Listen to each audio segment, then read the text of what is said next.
सच्चे जीवित और महान सामर्थी परमेश्वर, हृदय से आपका धन्यवाद करते हैं क्योंकि आप महान हैं, आपके कार्य अद्भुत हैं और आपकी योजनाएं अद्भुत हैं और आपकी सामर्थ्य महान कार्य करती है। सारा आदर, सारी महिमा आप ही की है प्रभु, और आप हम सब की जिंदगियों को अपनी महिमा से अपने योग्य बनाते हैं और अपनी महिमा हमारे जीवनों से अपनी महिमा को प्रकट करके आप अपनी महिमा को समस्त संसार के सामने प्रदर्शित करते हैं।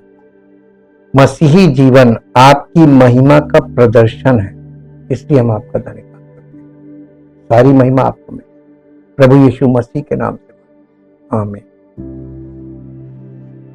हम लोगों ने जो कल स्टार्ट किया था कि वो लोग, इजरायली लोग मन्ना से ऊब गए थे। मन्ना क्या है? परमेश्वर के मुख से निकला वचन, और आज हमारे सामने बाइबल के रूप में है।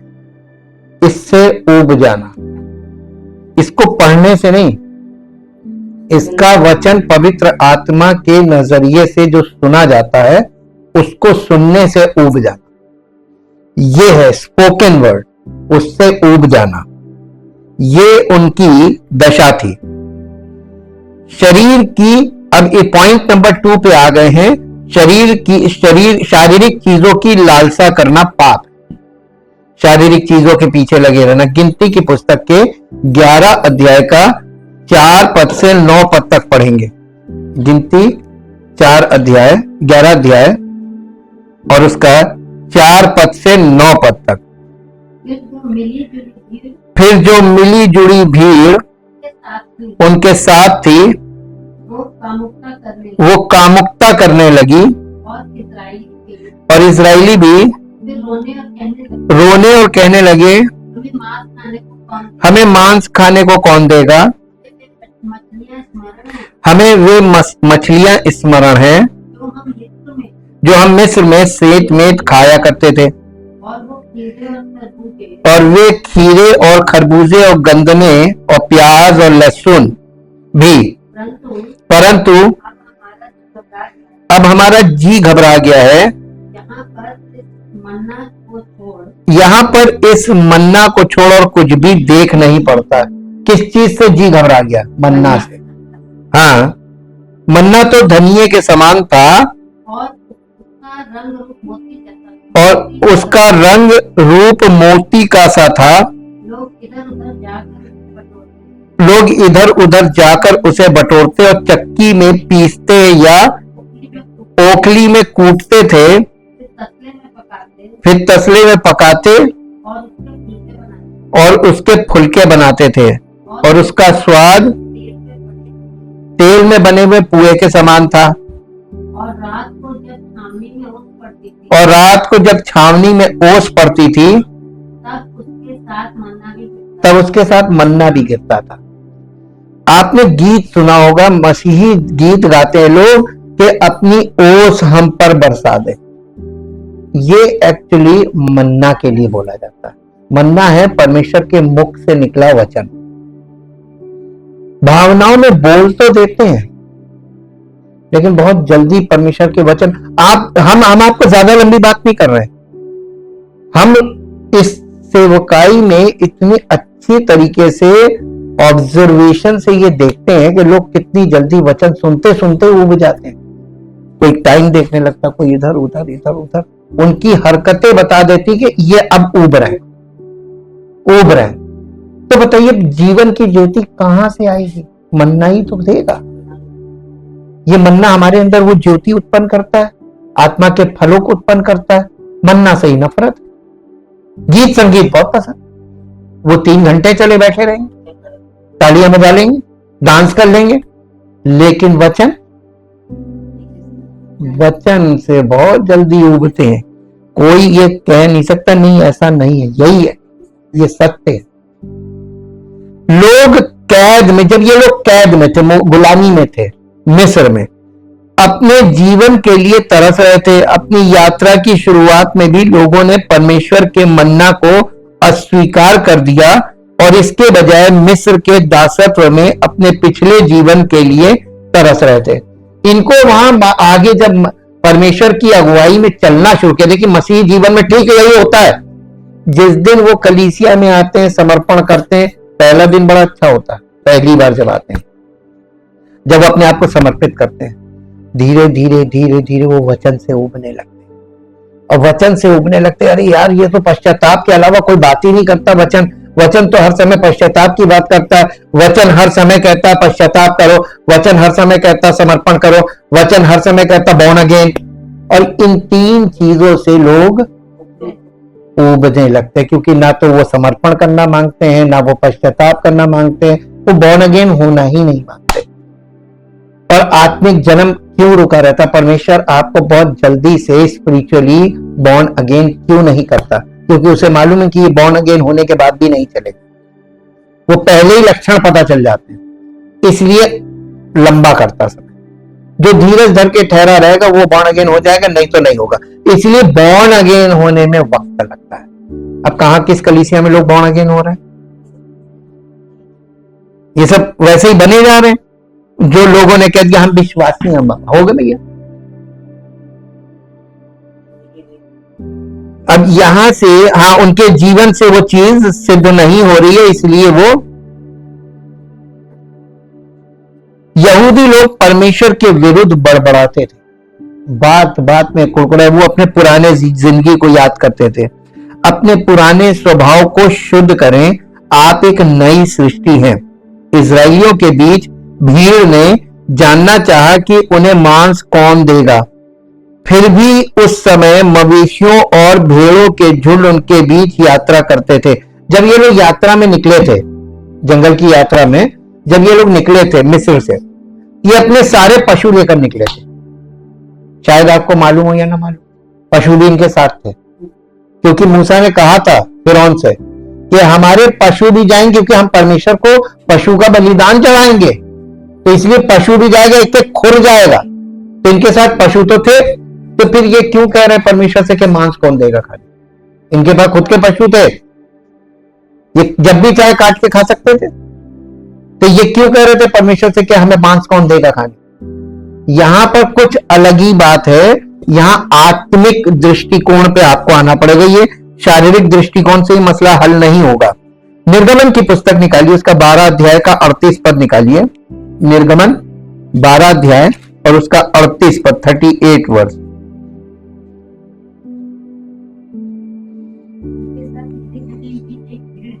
उनके साथ मिली जुली हुई एक भीड़ गई और भेड़ बकरी, गाय बैल। देखिए यहां पे साफ साफ लिखा है ना, ये लोग खाली ऐसे छूछे हाथ नहीं निकले थे, इनके साथ पशु भी थे, गाय बैल भेड़ बकरी सब था। तो ये क्यों कह रहे थे कि हमें मांस दे, हमें कौन मांस देगा खाने? ये परमेश्वर से क्यों ऐसे कुड़कुड़ा के बोल रहे थे कि हमें मांस तो तुम्हारे पास था?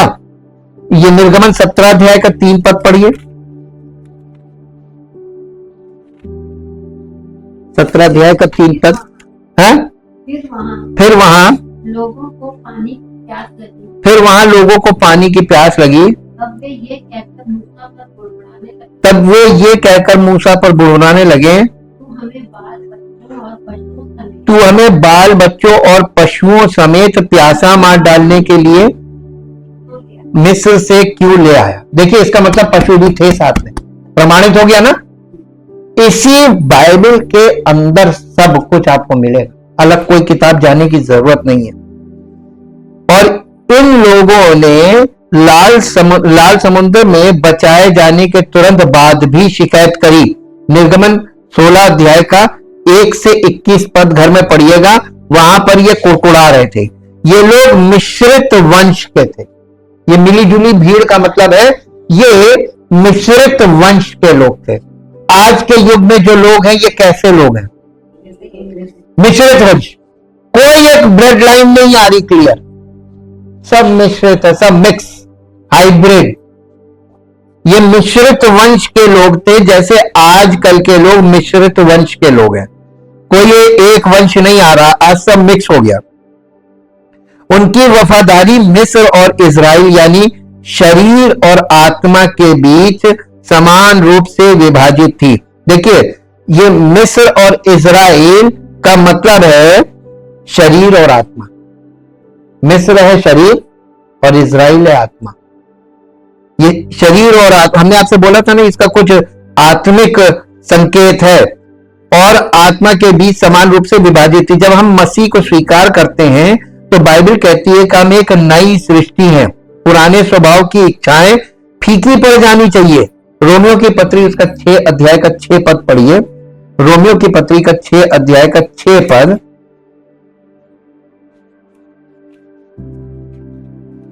रोमियो 6:6। हम जानते हैं कि हमारा पुराना मनुष्यत्व किसके साथ? उसके साथ, यानी यीशु मसीह के साथ क्रूस पर चढ़ाया गया ताकि पाप का शरीर व्यर्थ हो जाए, आगे को हम पाप की गुलामी में ना रहें। यहां गुलामी की बात हो रही है। यहां पे वो ही दिखाया जा रहा है जो नई वाचा में प्रभु यीशु मसीह के द्वारा किया जाना था।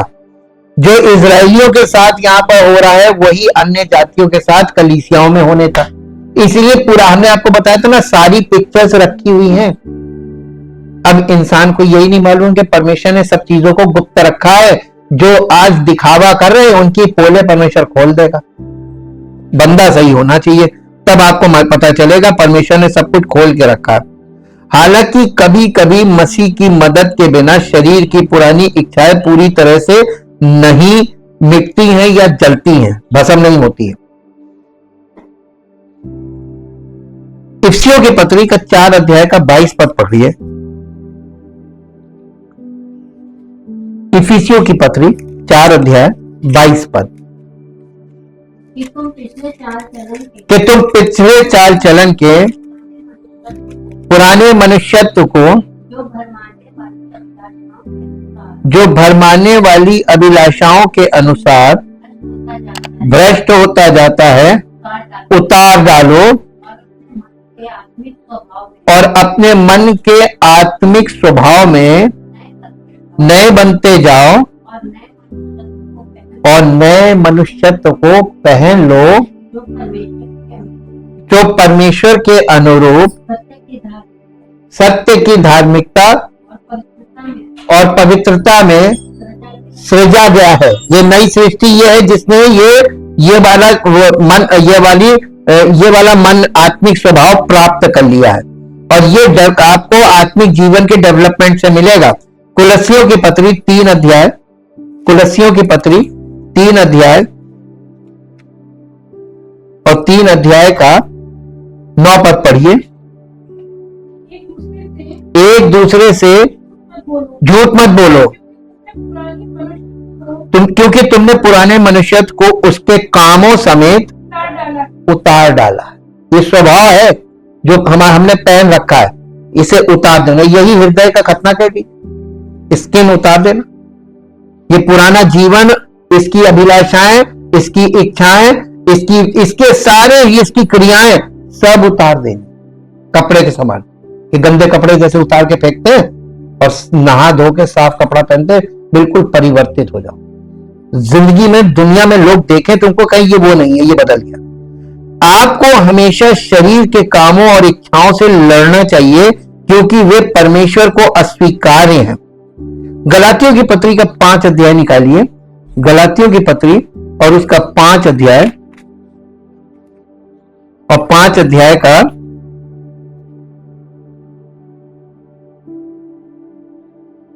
19 से 21 पद तक पढ़ेंगे। शरीर के काम तो प्रकट हैं, अर्थात व्यभिचार, गंदे काम, लुचपन, मूर्ति पूजा, टोना, बैर, झगड़ा, ईर्ष्या, क्रोध, विरोध, फूट, विधर्म, डाह, मतवालापन, लीला क्रिया और इनके जैसे और काम। ये इनकम्प्लीट लिस्ट है, इसमें बहुत कुछ आगे जुड़ सकता है। इनके जैसे और काम। जब आप अपने पुराने शरीर की इच्छाओं को पूरा करते हैं तो उसके साथ आपका चलना कष्टदायक होगा। मसीह चेतावनी देते हैं कि शरीर से कुछ लाभ नहीं होता। यूहन्ना रचित सुसमाचार के 6 अध्याय के 63 पद में उन्होंने कहा, शरीर से कोई लाभ नहीं, आत्मा तो जीवनदायक है। ये केवल दुख लाता है। कौन? शरीर और शारीरिक स्वभाव। आप इसके द्वारा भलाई भी करेंगे तो दुख आएगा, बुरा तो छोड़ दीजिए, भलाई भी करेंगे तो आप दुखी रहेंगे। भलाई करके अरे क्या है, हमने ये किया था, हमें क्या मिला, कुड़कुड़ाते रहेंगे तो मालूम परमेश्वर नाराज होगा, परमेश्वर प्रसन्न होगा कि नाराज? कुड़कुड़ाहट तो बहुत चिढ़ता है और आपकी कुड़कुड़ाहट आपको बर्बाद कर देगी। आप भलाई करके कुड़कुड़ाएंगे तो और बर्बाद करेगी। यही प्रभु यीशु मसीह बता रहे थे कि ये इसमें तुम भलाई भी करोगे तो वो किसी काम की नहीं, क्योंकि करके कुड़कुड़ाओगे। क्या आपके पुराने व्यक्तित्व का कोई हिस्सा है जिसे जला देने की जरूरत है? इसको बर्न कर देना, आग में भस्म। अभी ढेरों चीजें आपके, हमारे और आपके स्वभाव में है जिन्हें भस्म होना है। अगर पाप पर नियंत्रण ना किया जाए तो यह फैलता है। बड़बड़ाहट की शुरुआत मिश्रित विरासत वाले लोगों से हुई, लेकिन ये जल्दी ही सभी जनजातियों में फैल गई।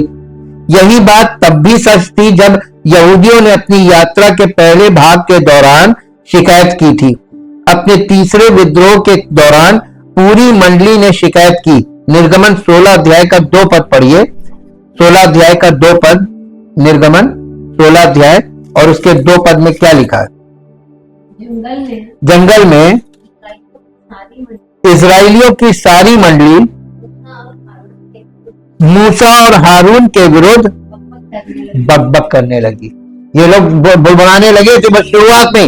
देखिए, आत्मिक जीवन शुरू होता नहीं है कि इंसान कुड़कुड़ाने बुड़बुड़ाने लगता, क्योंकि वो सांसारिक जीवन में जिन चीजों का आदी है ना, वो यहां पर उन्हीं चीजों की लालसा करता है, और ये पाप है। शारीरिक लालसाएं करना पाप है, और वो यही करता है। पाप एक संक्रामक बीमारी की तरह है। अगर इसे नियंत्रण में ना रखा जाए तो ये फैलता है। अगर आप गपशप करते हैं या शिकायत करते हैं तो आप दूसरों में बड़बड़ाने के पाप को फैलाने में मदद कर रहे हैं। जितना लोग कुड़कुड़ आपस में करते, ये फैला रहे। क्या फैला रहे? बीमारी। और ये पाप की बीमारी है, कुड़कुड़ाहट, बुड़बुड़ाहट, जो ये आपस में एक दूसरे से कर रहे हैं, ये फैला रहे। शैतान नकली सुख प्रदान करता है। जैसा कि हमने देखा, मन्ना का स्वाद शहद से बने वेफर जैसा था। लोग जो मन्ना प्राप्त करते थे उसे उबाल कर या सेक के वो खाते थे। सबत के दिन को छोड़कर ये हर रात ओस की तरह आता था, लेकिन मन्ना के लिए उनकी भूख खत्म हो गई थी। फिर भी मछली और खरबूजे को छोड़कर खीरे, लीक, प्याज और लहसुन जिन्हें वे चाहते थे वे मसाले थे। और वादा किए गए देश में उनसे वादा किया गया था गेहूं और जौ, दाख लताओं और अंजीर के पेड़ों, अनार, जैतून के तेल और शहद का देश। एक ऐसा देश जहां तुम बिना किसी कमी के भोजन खाओगे। व्यवस्था विवरण 8 अध्याय, व्यवस्था विवरण 8 अध्याय निकालिए और 8 अध्याय का 8 और 9 पद पढ़िए।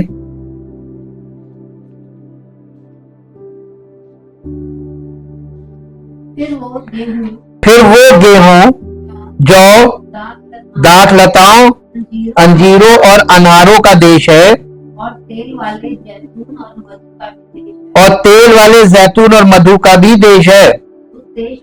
उस देश में अन्न की महंगी ना होगी और ना उसमें तुझे किसी पदार्थ की घटी होगी। वहां के पत्थर लोहे के हैं और वहां के पहाड़ों में से तू तांबा खोद कर निकाल सकेगा। देखिए, और तू पेट भर खाएगा और उत्तम देश के कारण जो तेरा यहोवा परमेश्वर यहोवा तुझे देगा उसे धन्य मानेगा। देखिए, यहां वादा किया गया था ना।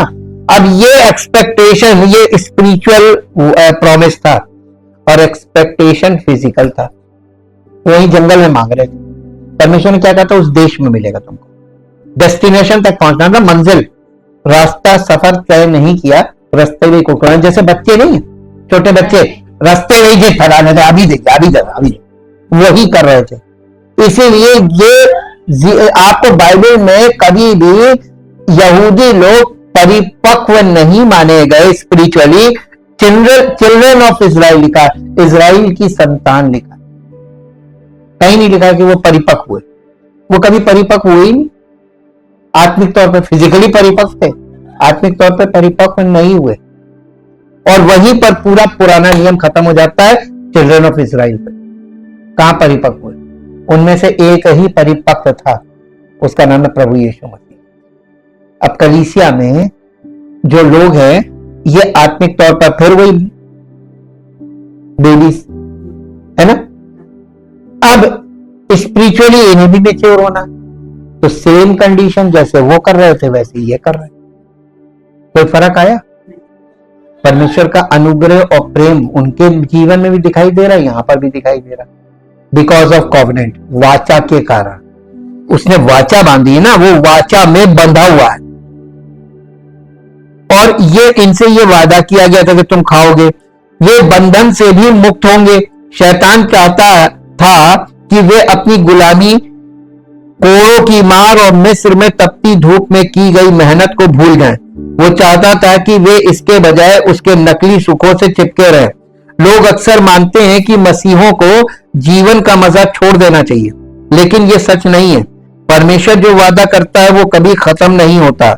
इसके विपरीत शैतान जो पाप का वादा करता है वो केवल कुछ समय के लिए ही सुखदायक होता है। इब्रानियों की पत्री उसका 11 अध्याय और उसका 25 पद पढ़िए। इब्रानियों की पत्री उसका 11 अध्याय और उसका 25 पद। यहां इस प्रकार से लिखा है, यहां मूसा का एग्जाम्पल दिया जा रहा है, इसलिए कि हाँ मूसा ने इसका, ये कौन सा पद है?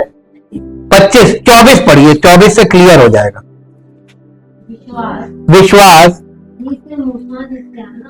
विश्वास ही से मूसा ने सयाना होकर फिरौन की बेटी का बेटा कहलाने से इनकार कर दिया। फिरौन कौन था? राजा। और उसकी बेटी उसका बेटा कहलाने का से इनकार कर दिया। अरे राजकुमार हो जाता, अगर उसकी बेटी का बेटा बना रहता तो राजकुमार होता, किसी चीज की कमी नहीं थी। लेकिन क्या किया उसने?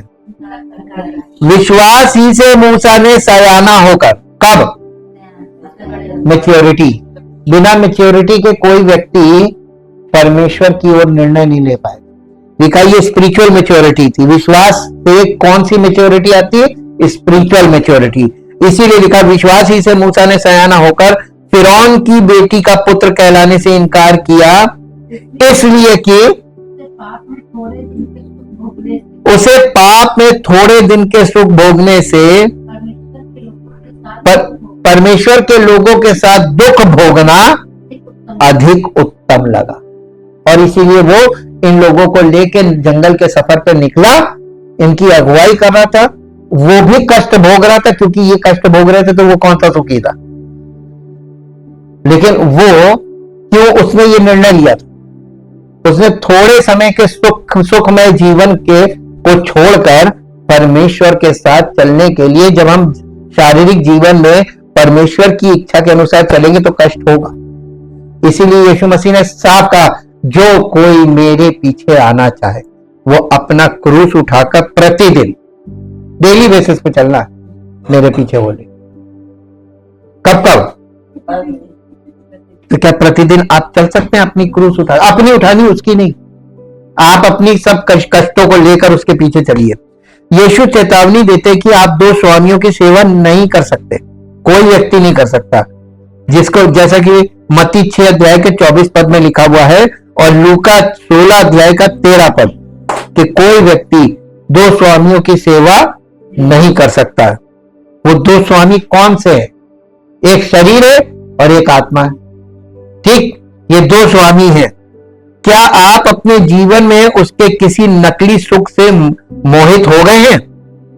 फिर एक तीसरे पॉइंट पे हम आते हैं, अपनी जिम्मेदारियों के बारे में शिकायत करना पाप है। आपको परमेश्वर ने क्या क्या जिम्मेदारी दी? सबसे पहली जिम्मेदारी कि आप एक देश के नागरिक हैं, वोट डालते हैं ना, तो पहली जिम्मेदारी आपकी क्या है? ये मत का अधिकार जो आपको दिया गया, सरकार चुनने की जिम्मेदारी। अगर आप जिम्मेदार नहीं होंगे तो आप जिम्मेदार सरकार कहां से चुनेंगे?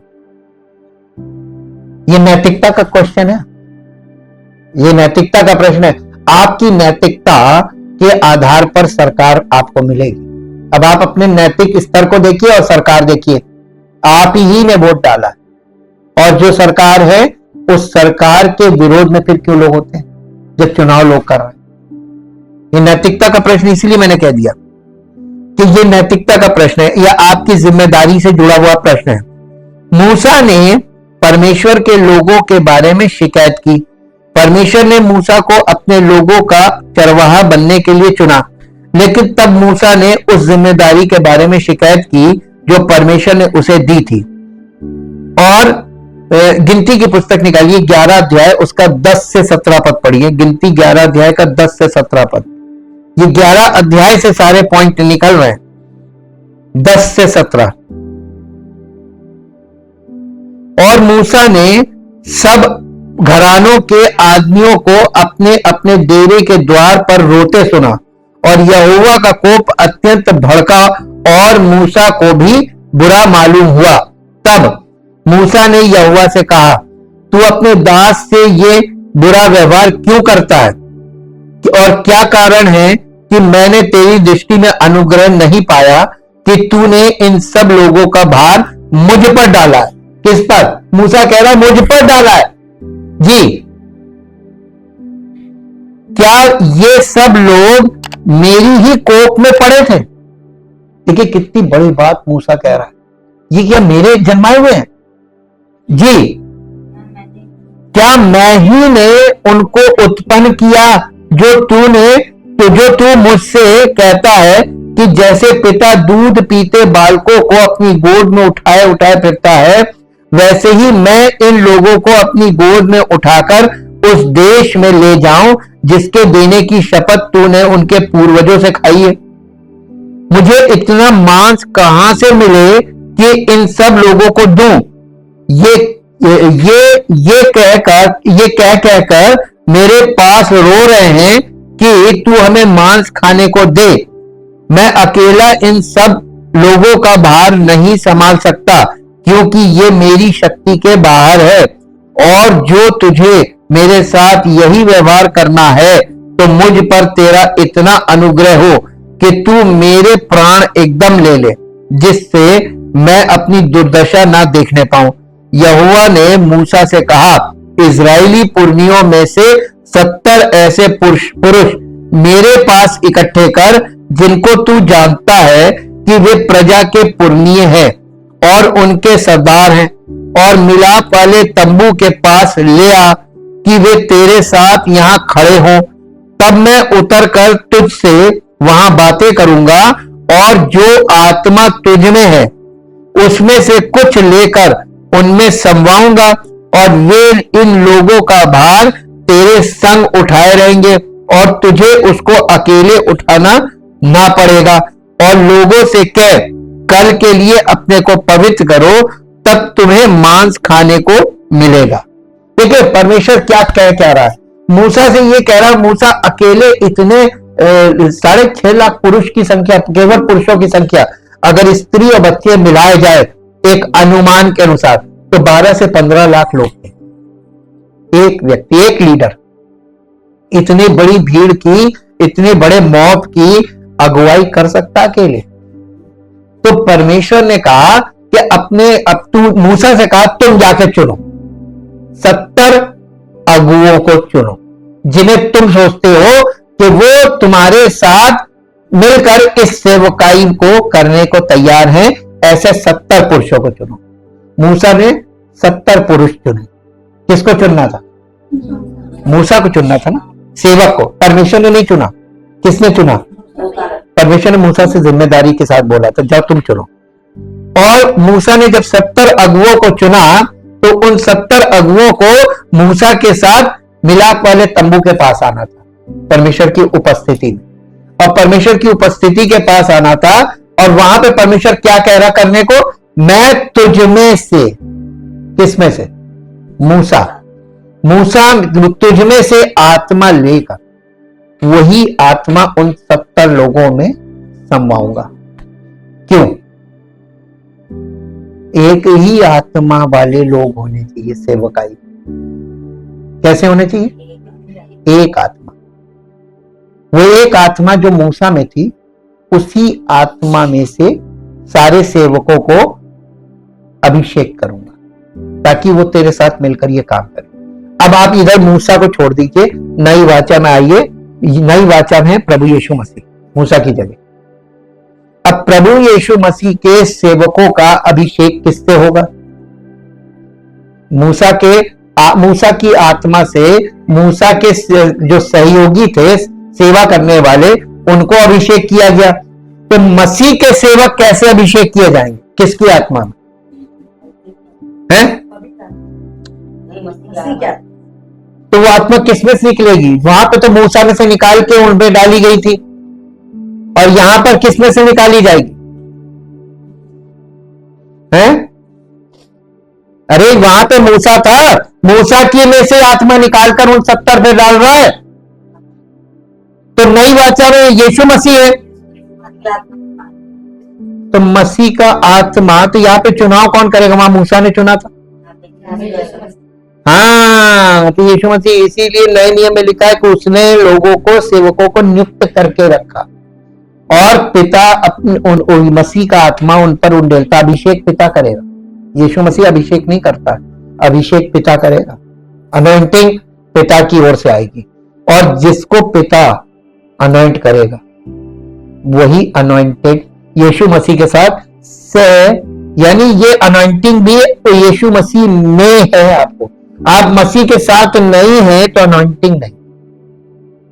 वो एक देह होने का मतलब ही है कि देह में कितनी आत्मा होती है, एक बॉडी में कितनी आत्मा होती है।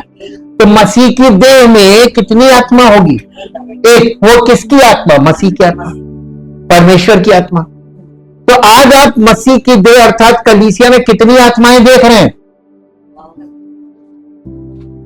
इतनी हो गई कि सेवक को लिखना पड़ा, यूहन्ना को लिखना पड़ा कि हर एक आत्मा का विश्वास न करो वरना आत्माओं को परखो। इतनी हो गई, इतनी ढेर। झूठ बोलने वाली आत्मा, धोखा देने वाली आत्मा, और ऐसे ऐसे ड्रामेबाजी करने वाली आत्मा। हम बताएं आत्माएं कितनी प्रकार की? अरे आत्माएं तो आप गिनते रहिए।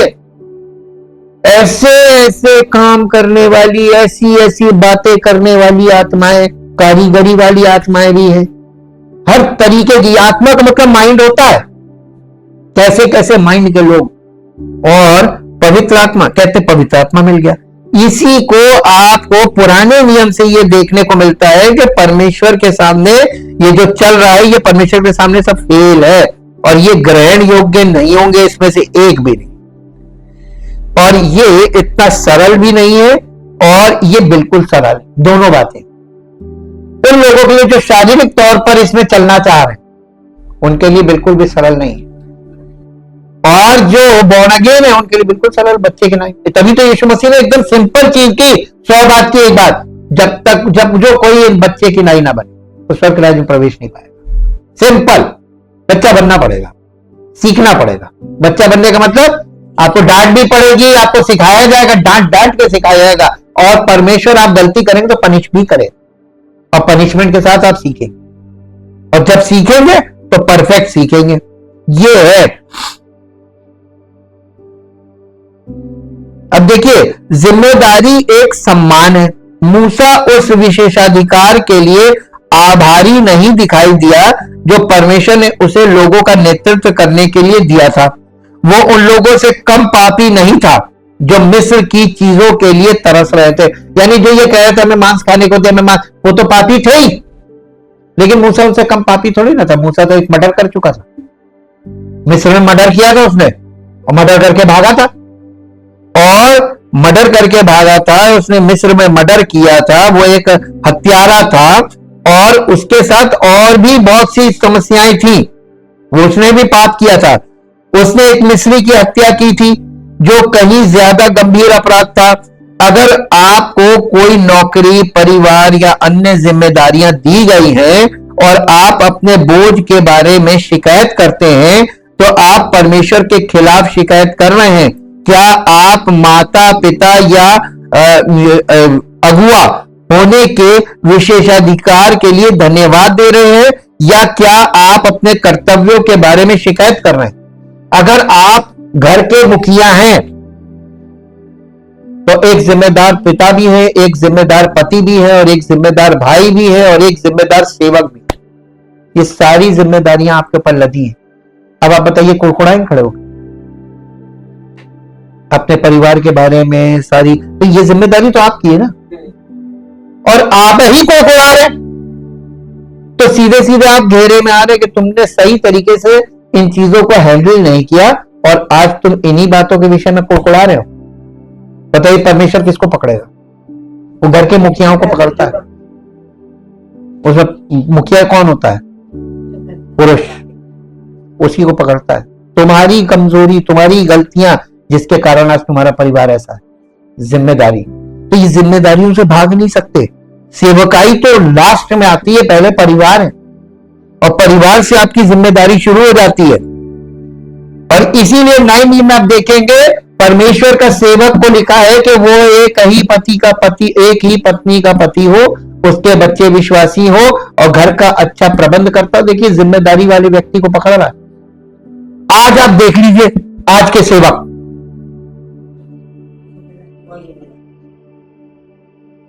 परमेश्वर का चुनाव देखिए कहां से आता है। वो उस व्यक्ति को चुनता है जो घर का अच्छा प्रबंध कर रहा है, बिजी, उसी को पकड़ता है। और जो कोई काम नहीं करता, सिर्फ दूसरों के काम पे अपनी वाहवाही करता है, अरे इन्होंने ये कर दिया, उन्होंने वो कर दिया, ये सब मेरे लोग हैं, हमने जो अब कहते कर देते। ऐसे लोगों को नहीं चुनता परमेश्वर, ऐसे लोगों को नहीं चुनता है। ईश्वर आपको कभी भी ऐसा बोझ नहीं देगा जिसे आप संभाल नहीं सकते। अनुग्रह के कारण ईश्वर ने मूसा को उसकी अनुचित शिकायतों का उत्तर देने के लिए 70 लोगों के चुनने की सलाह दी। तब यहोवा ने मूसा से कहा, इस्राएल के पुरनियों में से 70 पुरुष मेरे पास इकट्ठा करो, जिन्हें तुम जानते हो कि वे लोगों के पुरनिये और उनके सरदार हैं, और उन्हें मिलाप वाले तंबू के में ले आओ, और वे तुम्हारे साथ वहां खड़े हों।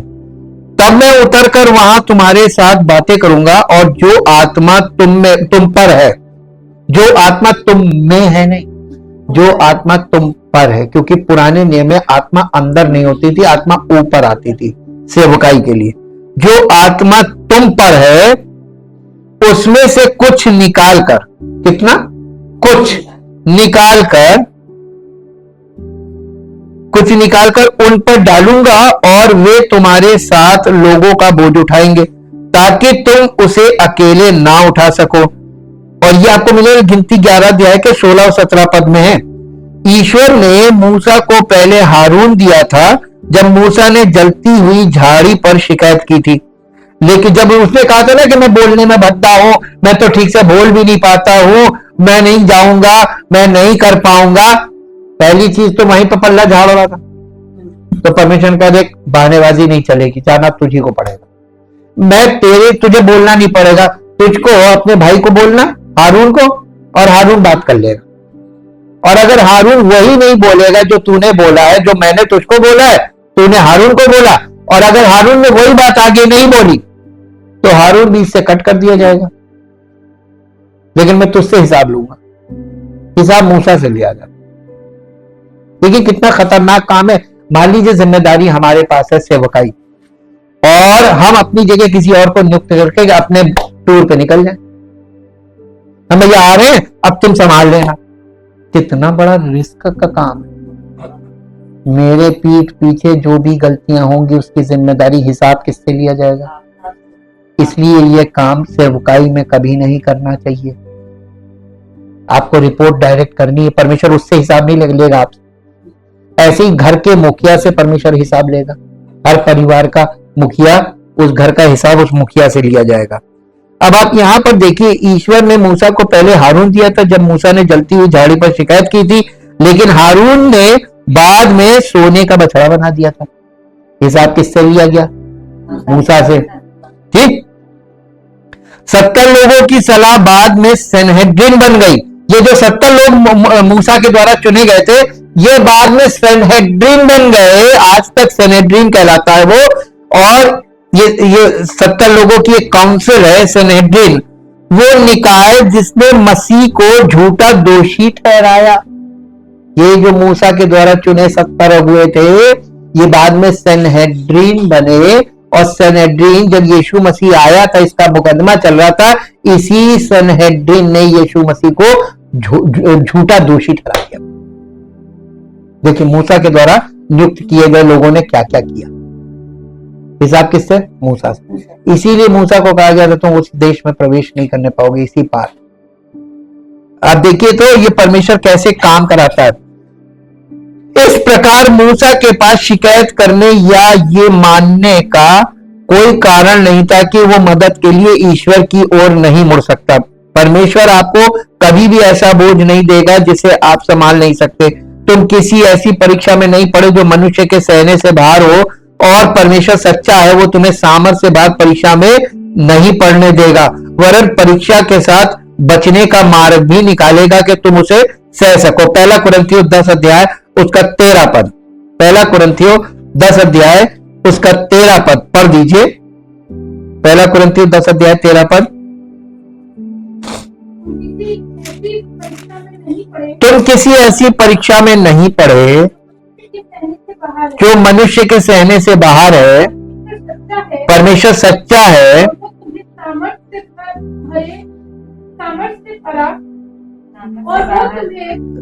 नहीं कहां पे है? हाँ, वो तुम्हें सामर्थ से बाहर परीक्षा में पढ़ने न देगा,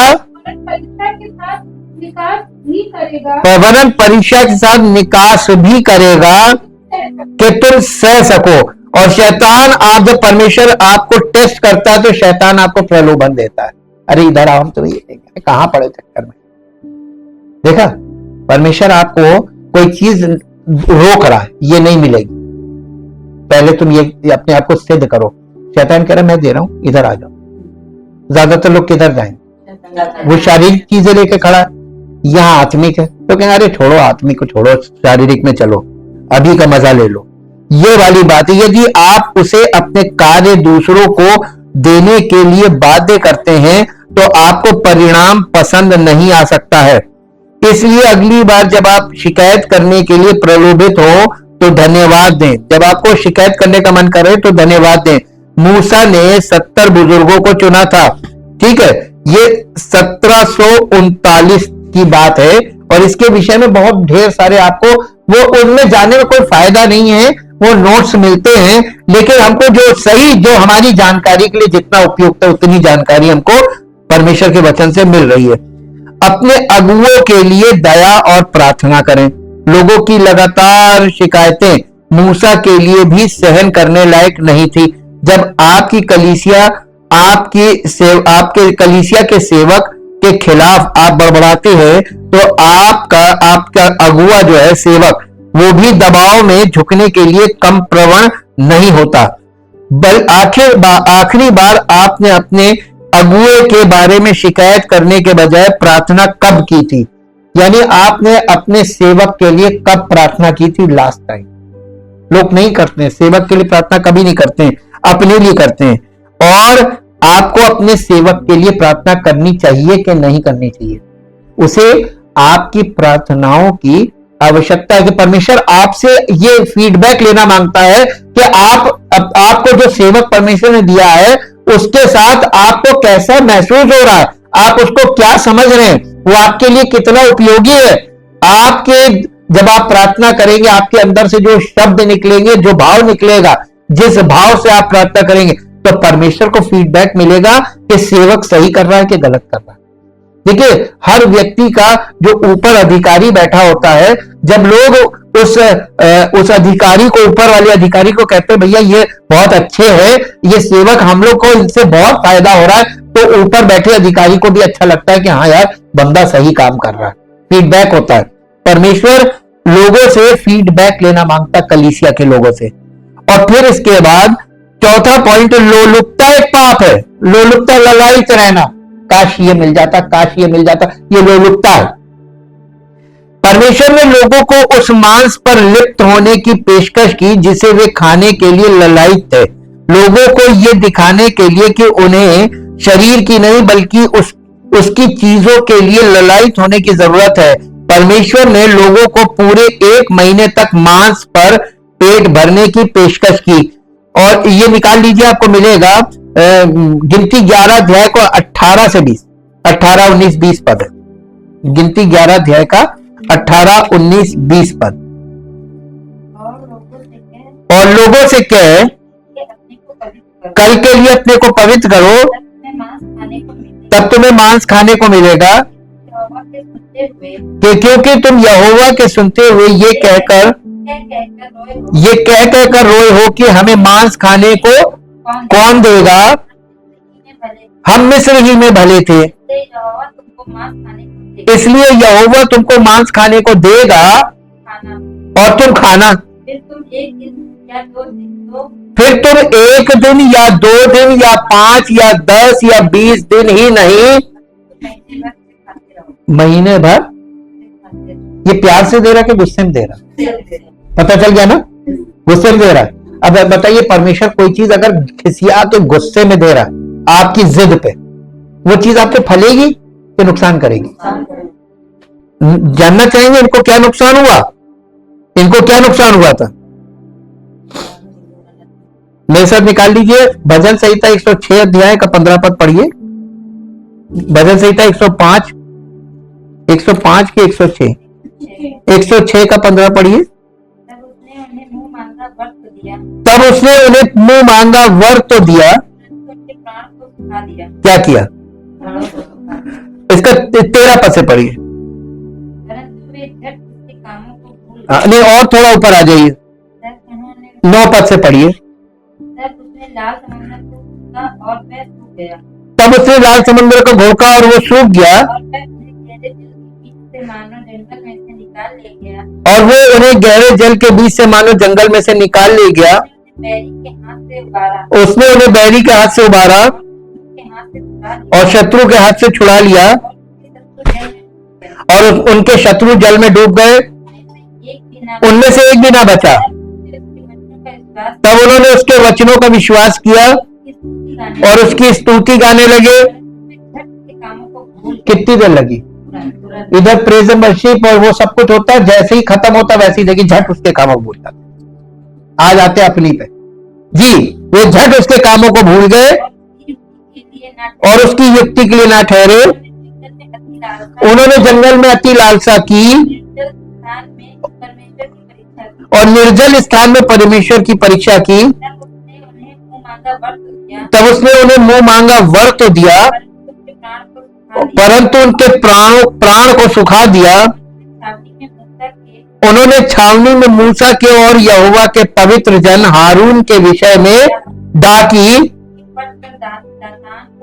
भूमि यानी जमीन फटी और दातान को निगल गई,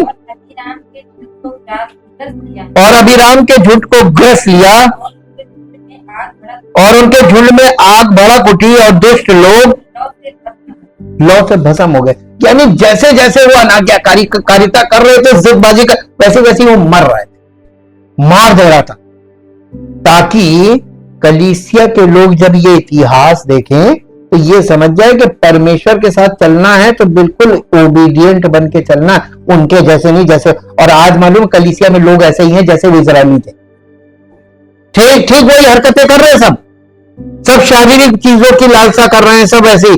परमेश्वर पश्चाताप ना करने वाले पापी को उसकी शारीरिक वासनाओं के हवाले कर देगा। जो पश्चाताप नहीं करेगा वो बॉर्न अगेन नहीं होगा, बल्कि वो शारीरिक जीवन में ही फंसा रहे। ये एक पनिशमेंट ये भी है। उस समय लोग अपने पास मौजूद मांस को स्टोर या सुरक्षित नहीं रख सकते थे, उन्हें इसे खाना पड़ता था, नहीं तो यह खराब हो जाता था।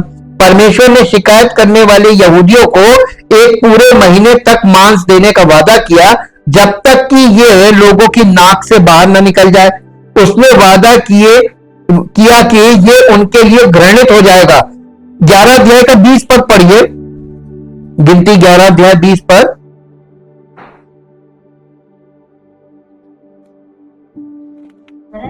परंतु महीने भर उसे खाते रहोगे जब तक वो तुम्हारे नथनों से निकलने ना लगे और तुमको उससे घृणा ना हो जाए, क्योंकि तुमने यहोवा को जो तुम्हारे मध्य में है तुच्छ जाना। आज परमेश्वर मालूम है किस रूप में आपके बीच में है? परमेश्वर वचन और परमेश्वर आत्मा दोनों रूप में आपके सामने उपस्थित है। आप उसकी उपस्थिति में, और लोग कैसी हरकतें कर रहे हैं, कैसी चीजों की लालसा कर रहे हैं, कैसे ललायित हो रहे। और जानते परमेश्वर इस चीज से बहुत चिढ़ता है। हमने आपको बहुत पहले भी बताया था, लालची से बहुत चिढ़ता है वो, बहुत। दिलचस्प बात यह है कि मांस के लिए हिब्रू शब्द बसर का अनुवाद मांस के रूप में किया गया। मांस का मतलब फ्लैश, और नए नियम में फ्लैश किसको दिखाता है? शारीरिक स्वभाव को, हमारा नेचुरल एडमिक नेचर, उसको मांस बोला गया है, यानी फ्लैश के रूप में भी किया जा सकता है।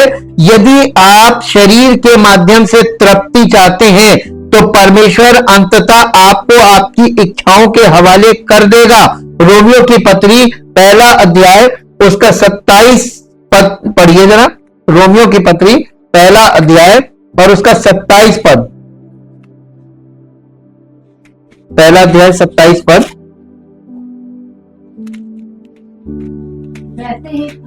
वैसे ही पुरुष भी स्त्रियों के साथ स्वाभाविक व्यवहार छोड़कर आपस में कामातुर होकर जलने लगे, और पुरुषों ने पुरुषों के साथ निर्लज काम करके अपने भ्रम का ठीक पल पाया। 28 पद, जब उन्होंने परमेश्वर को पहचानना ना चाहा तो परमेश्वर ने भी उन्हें उनके निकम्मे मन पे, फ्लैश, उनके शारीरिक स्वभाव पे उनको छोड़ दिया कि वे अनुचित काम करें। और देखिए, फिजिकल व्यक्ति आज के युग में कभी अच्छा नहीं कर सकता। अगर वो कोई अच्छाई भी कर रहा है तो उसके पीछे उसकी कोई गुप्त एक वो है कि किसी कारण से कर रहा है, ताकि लोगों को वो सच्चाई ना पता चले, लोग कहीं बड़ा अच्छा काम कर रहा है, धर्म का काम। लेकिन कोई ऐसा धर्म का काम अब नहीं है जो मनुष्य परमेश्वर की आत्मा से भरकर कर रहा है। सब शारीरिक वासना से भर के काम किए जा रहे हैं, इसलिए दिखावे के काम है सब। ये जितने धर्म के काम है सब दिखावा है, केवल दिखावा। कौन सच्चा बताएगा? परमेश्वर हृदय देखता है, करने वाले का हृदय, उसका चरित्र और उसकी भावना किस भावना से किया जा रहा है। अब बताइए, परमेश्वर अगर हमको ये बता रहा है कि ये जो रिलीजियस तरीके से जो भी चीजें आपको भली दिखाई दे रही कि बड़ा भलाई का काम हो रहा है, परमेश्वर सच बोलेगा कि लोग जो कर रहे हैं वो सच बोलेंगे? तो आपको परमेश्वर सच क्या बोल रहा है? ये सब दिखावे के काम है, इसके पीछे कुछ और है। इसके पीछे इनका खुद की इच्छा, इनकी खुद का स्वार्थ जुड़ा हुआ है, स्वार्थ में कर रहे हैं। ये परमेश्वर का काम नहीं है जो स्वार्थ में किया जाता है। और यही चीज यहां पर बताई है। इजराइल के उदाहरण से हम देखते हैं कि ये पूरे राष्ट्र के लिए भी सच हो सकता है। क्या आप राष्ट्र से बंधन की जंजीरों को तोड़ने के लिए प्रार्थना कर रहे हैं? शरीर की वासना सिर्फ कुछ समय के लिए ही प्रसन्न करती है। परमेश्वर ने वादा किया था कि जिस मांस के लिए लोग तरसते हैं वह अंततः उनके लिए घृणित हो जाएगा। गिनती 11 अध्याय के 20 पद में शैतान के सुख भी जल्दी ही समाप्त हो जाते हैं। इब्रानियों 11 अध्याय का 25 पद। लूका 12 अध्याय निकालिए, लूका 12 अध्याय उसका 19 और 20 पद पढ़ दीजिए। लूका 12 अध्याय उसका 19 और 20 पद पढ़ दीजिए। यहां इस पर, और अपने प्राण से कहूंगा भी, प्राण तेरे पास बहुत वर्षों के लिए बहुत संपत्ति रखी है, चैन कर खा पी सुख से रहे। परंतु परमेश्वर ने उससे कहा, हे मूर्ख, आज रात को ही तेरा प्राण तुझसे ले लिया जाएगा। तब जो कुछ तूने इकट्ठा किया है वो किसका होगा? ऐसा ही वो मनुष्य है जो अपने लिए धन बटोरता है और परमेश्वर की दृष्टि में धनी नहीं है, यानी आत्मिक तौर पे कुछ नहीं है, सिर्फ वो शारीरिक तौर पे धन बटोर रहा है। शैतान के सुख भी जल्दी ही समाप्त हो जाते हैं और शराब या नशीली दवाओं का सुख जल्दी ही समाप्त हो जाता है। व्याभिचार या चोरी के मामले में भी यही सच है। दाऊद एक व्यक्ति जो अपने पापों में गिर गया, बताता है कि उसने परमेश्वर ने उनकी मांग पूरी की, परंतु उनके प्राणों को सुखा दिया। अभी हम लोगों ने पढ़ा था ना उसमें भजन संहिता 106 अध्याय का 15 पद, वो प्राणों को सुखा दिया। अगर आपकी आत्मा खालीपन महसूस करती है तो क्या आप उसे शरीर की चीजों से भूखा रखने के लिए तैयार हैं? और कल हम लोग इसके आगे और देखेंगे कि परमेश्वर इस गिनती 11 अध्याय के द्वारा हम लोगों की आत्मा से बात कर रहा है। जीवित तो महान सामर्थी परमेश्वर, हम आपका हृदय से धन्यवाद करते हैं कि जो लोग आपके वचनों से ऊब जाते हैं, जो लोग इन वचनों से ऊब जाते हैं, इन्हें सुनना पसंद नहीं करते हैं और इन्हें बार बार रिपीटेडली सुनना पसंद नहीं करते हैं, हमें मालूम है प्रभु कि उन पर आपका अनुग्रह नहीं होगा, क्योंकि वो शारीरिक स्वभाव वाले लोग हैं और शारीरिक बातों से प्रसन्न रहते हैं और शारीरिक लालसाओं के लिए हमेशा ललायित रहते हैं। और उनके लिए बॉर्न अगेन के बाद जो जीवन शुरू होता है वो उन लोगों के लिए जो बॉर्न अगेन हुए हैं, जिन्होंने नए सिरे से नया जन्म प्राप्त किया है, अर्थात आत्मिक जन्म प्राप्त किया है। ये आपका वचन हम उन लोगों के लिए भोजन का कार्य करता है और उन्हें आत्मिक विकास, उनके आत्मिक विकास का कारण बनता है, ताकि प्रभु हम सब का जीवन आपकी महिमा से परिपूर्ण होकर आपका नाम हमारे जीवन से महिमान्वित हो और आपके आत्मा के फल हमारे जीवनों में प्रकट हो, ताकि आपकी महिमा हो। यीशु मसीह के नाम से मांगते हैं, आमीन। Praise the Lord.